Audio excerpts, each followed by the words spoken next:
ইঞ্জিনটা দাঁড়াইতে দাঁড়াইতে গাড়ি একটু আগে ধাক্কা মারে। যখন আমরা 13-14 মিনিট পার হয়ে গেছে তখন তো আমরা জানতে চাবো যে আসলে কি ঘটনা। যাবো রাজশাহীতে, হঠাৎ করে রাস্তার মাঝে ট্রেন দুইবার ঝাঁকুনি দিয়ে সামনের বগি ছুটে গেছে, মানে ইঞ্জিন চলে গেছে।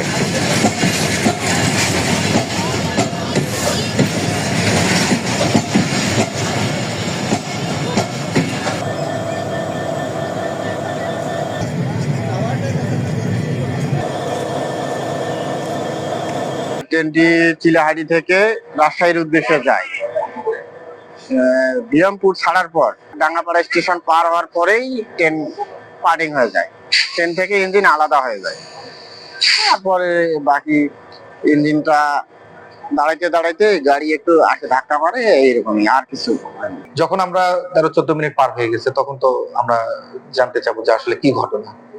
পরে খোঁজ নিয়ে দেখি যে ওখানে ওই যে ইঞ্জিন যে আছে, ইঞ্জিন থেকে বগিটা বিচ্ছিন্ন হয়ে গেছে। বিচ্ছিন্ন হওয়ার পরে বগিটার সামনে ইঞ্জিন চলে আসছে, আর যে বগিগুলো ছিল সে বগিগুলো আস্তে আস্তে স্লো হয়ে থেমে গেছে। পরে ওই আবার ইঞ্জিন ওই বগির কাছে গেছে, যে অ্যাটাচড হয় না। এই অ্যাটাচড হয় একটু যান্ত্রিক ত্রুটি, বগির একটু ড্যামেজ হওয়ার কারণে অ্যাটাচড হচ্ছিল না, সময় লাগছে।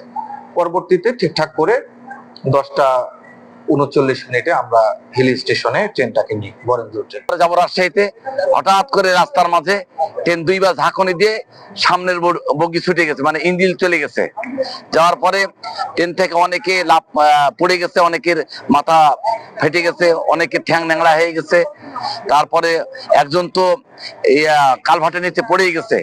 যা গেলে পড়তে পারে, কোনো ট্রেনের কোনো স্টাফ নাই যে তাকে ধরে একটু রক্ষা করবে, সেটাও নাই। তার মানে মনে হচ্ছে যে একটা সরকারবিহীন রাষ্ট্র, যে আমরা যারা ট্রেনে আছি এই মানুষগুলো আমাদের যে একটা আছে সেটা আমাদের মনে হয়েছে কেউ নেই রাষ্ট্রের মধ্যে। এই জন্য আমরা খুব দুঃখিত।